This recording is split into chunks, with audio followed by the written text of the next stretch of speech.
USM-TV, Nashville.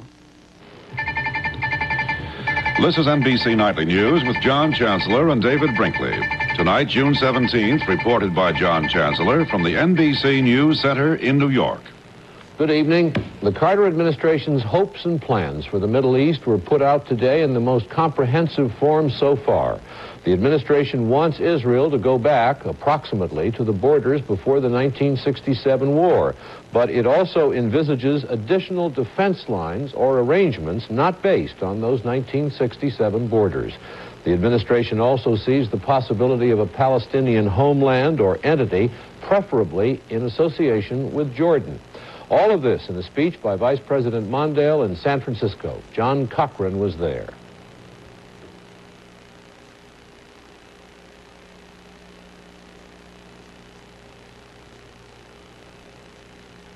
The Vice President's speech came as the administration was receiving conflicting reports on the willingness of the incoming Israeli government to make concessions.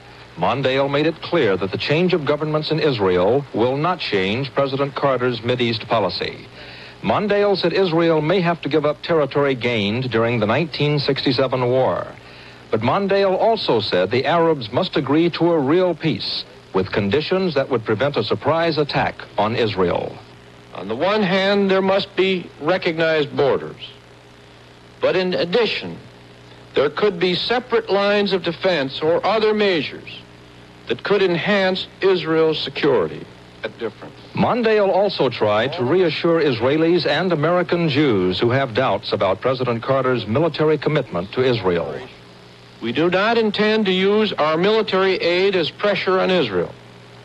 If we have differences over military aid, and we may have some, it will be on military or economic, but not political grounds. The White House believes American Jewish leaders could be instrumental in persuading the new Israeli leader, Menachem Begin, to moderate his hardline views. And since President Carter refuses to try another method of persuasion, withholding military aid, the help of American Jews could be crucial. John Cochran, NBC News, with the Vice President in San Francisco. In Egypt today, the Arab League stepped up its boycott machinery against American firms which sell to Israel. From now on, no raw materials from Arab countries will be sold to American firms dealing with Israel. The announcement did not say, however, what kinds of raw materials would be involved. Also on the program this evening, an obituary of Wernher von Braun, whose rockets terrorized London in World War II and helped send Americans into space. A report on a nuclear weapon which kills people without destroying property. And a talk with Carl Stern about a burglary which took place 5 years ago today and which led to the downfall of a president. Well, this is where they plan to build it. When will it be done? How old are you? 12. If everything goes right, it'll be done about the time you're both 20. Wow, that's 8 years. Do all power plants take that long to build? The big ones do. How big will this one be? Big enough to supply all the electricity for 200,000 people. Where will the people come from? From the 7th grade. You mean us? That's who they're building it for. My own power plant. Mine, too. Pete, how do you spell relief? When I get acid indigestion, I spell relief R-O-L-A. Whoa, I have gas. I spelled the same for gas. R-O-L-A-I-D-S. Rolaids spells relief. In this test with Rolaids active ingredient, laboratory acid changes color to prove Rolaids consumes 47 times its weight in excess stomach acid. Now, how do you spell relief? R-O-L-A-I-D-S. For acid indigestion and gas, Rolaids spells relief. The House of Representatives took 2 actions today on a $61 billion social spending bill, which are going to create an uproar. The House voted to bar the use of federal monies to pay for abortions, even though the abortion issue is now before the Supreme Court. The House also voted against spending any money to enforce affirmative action programs that would affect women and all minority groups. Elsewhere in Washington, the Environmental Protection Agency caused another uproar. It gave its approval for construction of the bitterly disputed nuclear power plant in Seabrook, New Hampshire. Robert Bazell was at the agency when that decision was announced. When the More than 1,400 people were arrested last month for sitting in at the site of the proposed nuclear power plant near Seabrook, New Hampshire. The demonstrators, who belong to a group called the Clamshell Alliance, don't like anything about nuclear power. The focus of their opposition to the project, which is partially completed, is the plant's cooling system. This will draw millions of gallons of water from the Atlantic and discharge warm water back into the ocean. Because of fears that the warm water would damage the rich fishing and clamming grounds in the area, the government ordered construction of the plant to stop. Today, the Environmental Protection Agency ruled there was not a significant danger to the sea life. EPA Administrator Douglas Costel said Seabrook had become the symbol of opposition to nuclear power in general, but he emphasized that his decision was limited by law to the waste heat issue at Seabrook. It is not a go or a no-go signal on nuclear power. The Clamshell Alliance was angered by the decision, and to protest, a member handed Costel 2 dead fish. Somebody like Final approval for the Seabrook plant must come from another government agency, the Nuclear Regulatory Commission. But with the issue of waste heat decided, the government will almost certainly okay the project. Robert Bazell, NBC News, Washington. The House Ways and Means Committee continued today to cut up parts of President Carter's energy program. It cut his proposed tax increases on oil and natural gas by more than 50%. Werner von Braun is dead of cancer at the age of 65. He died early yesterday. He was buried the same day. His family announced his passing today. Von Braun is the German who built terror rockets for Hitler and then, in this country, helped lead the United States to its leadership in space. Roy Neal has more on the story. Werner von Braun was an engineer. His friends described him as a genius, with his head in the stars and his feet on the ground. Experiments that later would put a man on the moon began in World War II, when he headed the team of German scientists that developed the V-2. These rockets, carrying bombs, terrorized London and its civilian population. After the war, he and his team were brought to the United States, where they continued the experiments that became the basis of the American space program. In 1962, when President John F. Kennedy visited Cape Canaveral after the John Glenn flight, von Braun was there to explain the intricacies of space. By this time, he had led the team that put America's first satellite, Explorer 1, in orbit. And he was one of the men instrumental in advising the president to set a national goal of sending men to the moon. And that, as it turned out, was his crowning achievement. His plans for the Saturn V rocket made it possible to fly to the moon. And as director of NASA's Marshall Space Flight Center, he was responsible for the development and testing of those giant rockets. He envisioned and tried to sell flights to Mars in the 1980s, but those dreams turned out to be too hard to sell. For the last few years of his life, von Braun left the government and went into industry.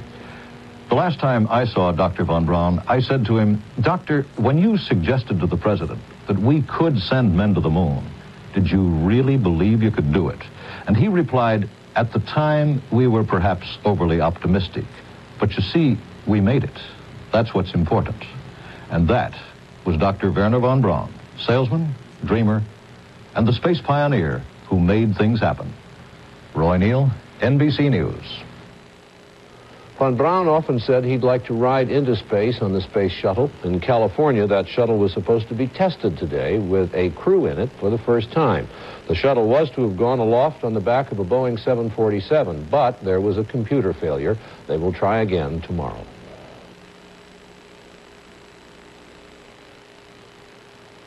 Strong America. This huge structure, 600 feet of concrete and steel, is the tallest object ever towed to sea. It's an offshore oil platform designed to withstand some of the world's stormiest waters, the kind we battle in the North Sea. When Exxon tackles a project like this, we get more out of it than just barrels of oil. We acquire new technical capabilities and experience that will help us provide energy for a strong America.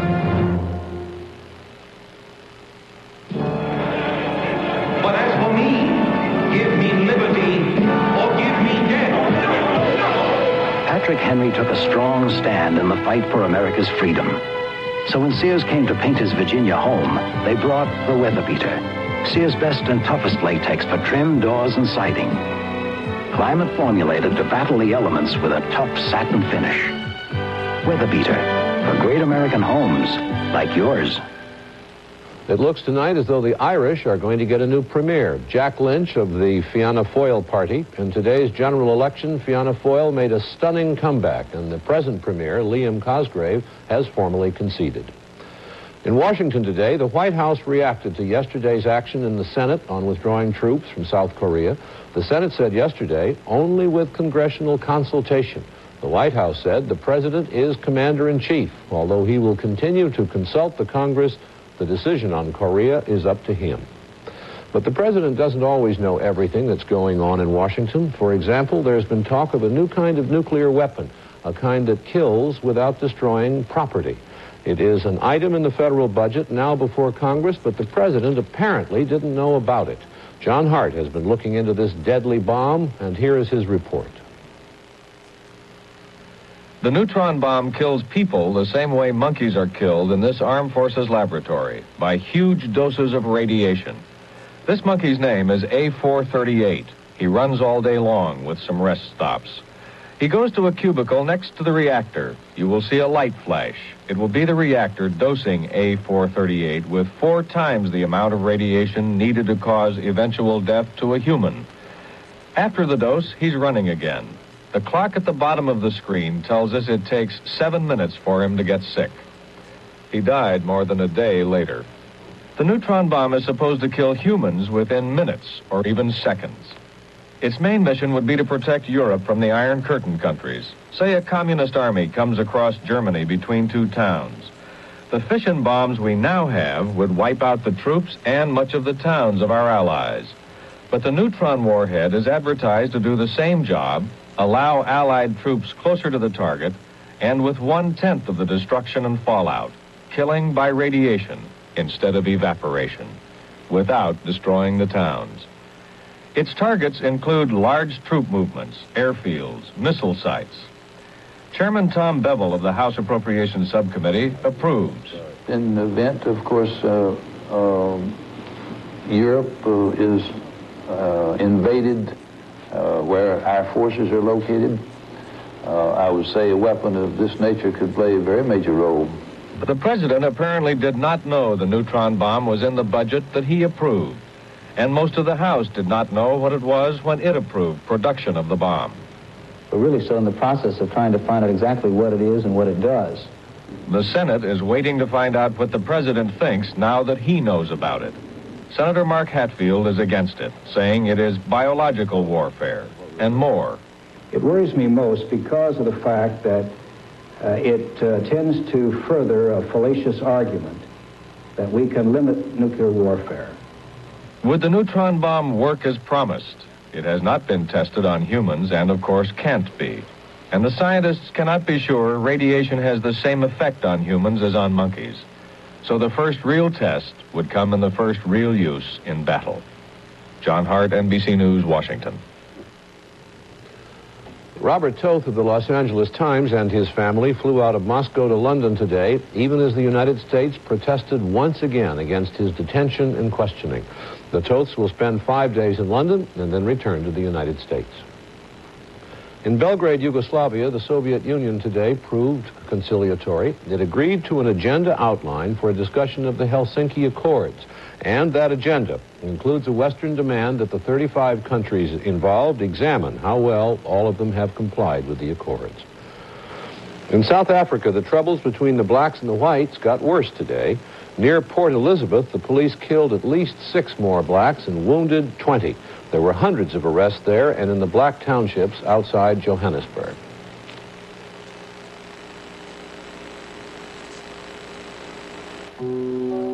When a fruit and cereal lover finishes that last piece of fruit, she's finished. That's why Post makes Raisin Bran with so many sweet, chewy raisins. She can get fruit in her first spoonful, her next spoonful, and her next. The way Post makes Raisin Bran, she can get fruit in every spoonful and never have to run out. No wonder Post Raisin Bran is the fruit and cereal lover's cereal. Hi-ho, you sly snack snatcher. Your Admiral here. Can't resist this new Admiral refrigerator? Adjustable shelves for all your midnight morsels and places to keep your goodies fresh. Lettuce for your salad. And you must love a picky. Can you handle this? Of course you can. And chilled water right through the door. Ahoy. Ahoy? Don't just get a refrigerator. Get an Admiral. Quality from Rockwell International. James Earl Ray, serving 99 years for the killing of Martin Luther King Jr., was punished today for his prison break. He was sentenced to what is technically called segregation.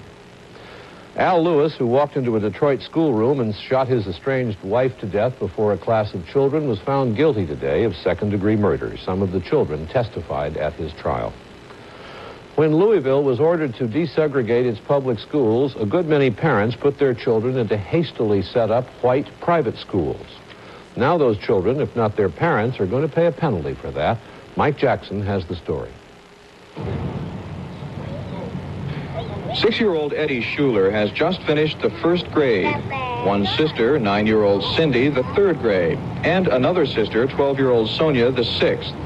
But their school year does not count because their school is not accredited by the Kentucky Board of Education.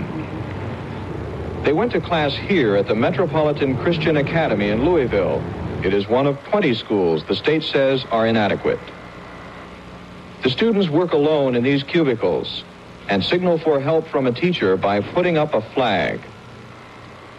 Their books all have a Christian outlook. They teach Genesis, not evolution. The books are not approved by the state. Harold and Barbara Schuler sent their children here to avoid busing in the public school system. I know what they're learning, I know what books they're learning out of, and I know that there are Christian people behind them, where I don't know who's teaching my kids at the public schools. The Kentucky Board of Education is enforcing accreditation rules for the first time. Most of the unaccredited schools are affiliated with churches. The board chairman is Robert Brown, himself a Southern Baptist minister. He believes in desegregation and wants to keep church schools from thwarting it. The rights of parents and the rights of a religious institution do not preclude the right of the state to say that certain standards and regulations must be met.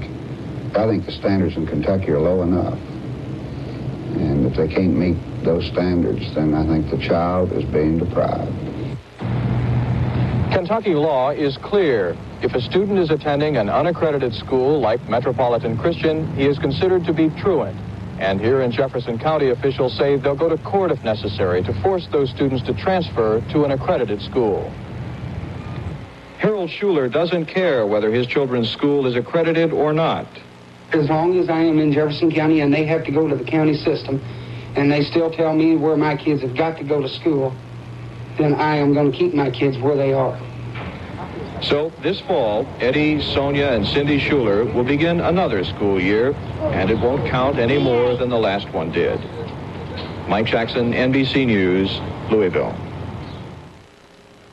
Almost 2 years ago, 3 California miners found a meteorite in the mountains. It was big and old, and the miners knew it was valuable. So did some other people. Don Harris tells us what happened.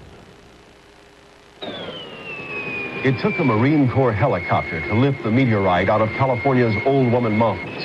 This is where the Mojave and Sonora deserts merge. There are few roads in this part of the country. The meteorite was heavy, between 5,000 and 7,000 pounds, the second largest meteorite ever found in the United States. The big chunk of iron probably fell to Earth several hundred years ago. It was discovered by 3 California miners. Knowing the meteorite was valuable, they filed a mining claim. Then the miners contacted this man, Dr. Roy Clark of the Smithsonian Institution, to ask how much their meteorite was worth. Dr. Clark said he couldn't give them an evaluation without seeing their find. So they showed him where the meteorite was. The Smithsonian contacted the Bureau of Land Management, and the BLM claimed the meteorite and gave it to the Smithsonian. The Bureau of Land Management says that's legal under the Antiquities Act. The miners say that's stealing. It's worth better than $1 million if you want to slice it up, and that's what they're going to do with it. Do you want $1 million for it? That's a good place to start, isn't it? Tell us who you are. I'm sorry, we don't know who you are. Now, that's a little bit ridiculous price, you might say, but that's a good place to start. If they're going to cheat us out of something, they just want to cheat us out of $1 million, isn't it? Yeah. So the Smithsonian gets the meteorite, and the miners, well, they might get a finder's fee. Don Harris, NBC News, in the Mojave Desert. Well, that's easy. Hondo, Texas is what some people would call just a wide place in the road, but it's a prosperous little town, and it has one remarkable civic asset, a mayor with a real sense of humor. George Lewis reports from there. Hondo, Texas is so small the trains don't even slow down on their way through here. But it's a proud place. Folks around here call it God's country, and they mean it. An industrious lot, these residents of Hondo. They farm, they rebuild engines, they make plumbing fixtures. There's always a big demand for the kinds of products they turn out in Hondo, Texas. Unemployment here is only 3%, but that has created a problem. The city wants federal money to build $1 million civic center. It would be put up right here, but Washington has turned down the request. The reason? Too many people gainfully employed. Hondo needs at least 6% unemployment to qualify for a federal grant. So the mayor wrote President Carter asking for help raising the unemployment rate. I want a list of people who won't work under any circumstances. I intend to write them letters to move here in sufficient quantities to enable us to qualify for some of your programs. The mayor's phone hasn't stopped ringing. Callers want to know if he's serious. He admits it's kind of a joke, but he is taking down the names of unemployed people just in case. If you are among the ranks of the hardcore unemployed and you're considering packing your bags and heading to Hondo, you should be aware of one thing. This is where the mayor is considering putting you, an abandoned air base. And this is where you'll live, an old run-down barracks building. It's not exactly the Hondo Hilton. George Lewis, NBC News, Hondo, Texas. Introducing the new Remington XLR, the electric shaver that shaved as close as a blade. And to prove it, we're doing something spectacular. We're giving away a blade to compare it with. We guarantee the Remington XLR will shave you as close as a blade or your money back. Now that's really spectacular. The Remington XLR shaves as close as a blade or your money back. Hi, you know me, Sandy Duncan, glamorous Hollywood star. You know what I'm going to do right now? I'm going to have myself some Wheat Thins. Wheat Thins taste really good. I just love them. They're light and loaded with natural whole wheat, and that makes them taste just super. I like Wheat Thins by themselves or with something on top. Wheat Thins, the light little cracker with the big wheat taste from Nabisco. I love them. Energy for a strong America. A lot of the oil and gas under America's land has been found, and our known resources are dwindling. Right now, we're using nearly twice as much oil as we're producing, and considerably more than we're finding. This is why Exxon researchers continue to look beyond conventional sources for more energy, including ways to harness solar power in order to provide more energy for a strong America. And finally this evening, an anniversary. 5 years ago today, the burglars were caught in the Watergate. The White House was to call it a third-rate burglary, but it was a lot more than that. Carl Stern of our staff has covered about as much of the Watergate story as any reporter. He is now back where it all began, where the burglary took place, and I'd like to ask him a few questions. Carl, we both know that some people say that Watergate wasn't all that bad, that it was blown up by the Democrats and the press. What's your answer to that? I suppose we can only look at it mathematically. Teapot Dome 50 years ago was synonymous with political scandal in our vocabulary. 3 men went to prison, the longest for 9 months. In Watergate, 68 men were indicted. Another 20 were unindicted co-conspirators because of immunity or other matters. 20 corporations were indicted. 54 persons were convicted. By any mathematical judgment, it was the broadest and the deepest political scandal in American history, and certainly the driving from office of a U.S. president that makes it without parallel in American political experience. Carl, was there ever a time when you felt that the Constitution was threatened? No, the processes worked. In fact, it's interesting to see how much tradition came into play. I remember when Judge John Sirica asked the members of the grand jury in 1973 to reaffirm one by one their command to the President of the United States that he respond to their subpoena. And sitting there, one had to look at this and think of what? Runnymede, King John, the Magna Carta. Here it was, the principle of accountability 700 years later unfolding before our eyes. Carl, was there equal justice for everybody? I think so. It says equal justice under law. It doesn't say equal sentencing under law above the door of the U.S. Supreme Court. But what that means is essentially that every man or woman must account for what he or she did. The sentences may not have been equal. Some people got pardons or probation, but every man had to make an accounting for what he did. And that's the principle which is enshrined in the notion of equal justice under law. So as far as you're concerned, justice did prevail. We have had justice in Watergate. I don't think you can argue successfully any other position. Mr. Nixon himself has talked in the David Frost interviews and elsewhere of this torment, this private hell in which he now must live. I think justice was done, and I think we can now write the end to Watergate. Carl, thanks a lot. A lot of memories there. There's one other thing worth remembering. In 1971, the president's men had some reason to believe that the 1972 election would be close, that their man might lose. So they made plans, illegal plans, to see that that didn't happen. But by June of 1972, there was practically no doubt that the incumbent, Richard Nixon, would be reelected, possibly in a landslide. But nobody canceled the dirty tricks. There was absolutely no reason for the Watergate burglary from any standpoint, including political. The whole long, tragic crisis need never have happened at all. Good night for NBC News. Where's Daddy? He's outside. What's he doing? He's with some people checking the air in their tires. How come? Because if you don't have the right amount of air in your tires, it isn't safe. But what does Daddy have to do? Because he's a good rich dealer. When he's done with the tires, is he going to check the air on the blimp? Tires you can trust. B.F. Goodrich. The other guys. That was some party. You stayed until 2. Now your head and your stomach can't blame no one but you. Alka-Seltzer, plop, plop, fizz, fizz. Oh, what a relief it is. Plop, plop, fizz. Here it comes, upset stomach and aching head. The plop, plop, fizz, fizz is fast, fast. For heartburn alone, try Alka-2, the one you chew. Oh, what a relief it is.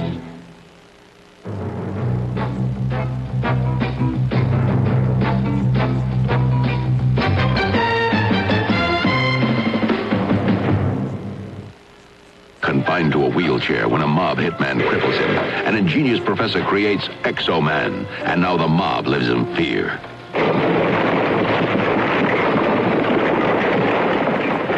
Exo-Man, tomorrow at 8, 7 Central Time, followed by the 56th Annual Photoplay Gold Medal Awards on NBC.